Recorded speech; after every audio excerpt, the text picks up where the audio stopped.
కొమరంభీం జిల్లా కలెక్టరేట్ ముందు 2 రోజులుగా దీక్షకు దిగారు ఐకేపీ ఓఏలు.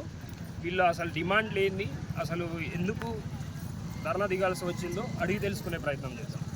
చెప్పండి, అసలు మీరు ధర్నాకి ఎందుకు దిగారు, అసలు మీ డిమాండ్స్ ఏంటి? ముఖ్యంగా తెలంగాణ రాష్ట్రంలో ఉన్నటువంటి వివోఏలందరూ కూడా ఇవాళ 48 గంటలు ధర్నా చేయడానికి గల కారణం ఈ తెలంగాణ రాష్ట్రంలో ఉన్నటువంటి కాంగ్రెస్ ప్రభుత్వమే. ముఖ్యంగా మేము అధికారంలోకి వస్తే కనీస వేతనము ఇస్తాము, పిఎఫ్ పిఎస్ఐ ఉద్యోగ భద్రత కల్పిస్తామని చెప్పేసి ఎన్నికల మేనిఫెస్టోని స్వయంగా పెట్టారు. అంతేకాదు ఎన్నికలు జరగకనే ముందు ఈ రాష్ట్రంలో ఉన్నటువంటి మంత్రులు ఎవరైతే ఉన్నారో ఇప్పుడు సీతక్క ప్రెసిడెంట్, అప్పుడు సమ్మె 44 రోజుల పాటు సమ్మె చేశాం. ఆ సమ్మె శిబిరానికి సీతక్క స్వయంగా వచ్చేసి మాతో పాటు పోరాటాలు వచ్చింది. పోరాటంలో రావడమే కాదు, స్వయంగా మీడియా సమీక్షలో మాట్లాడింది.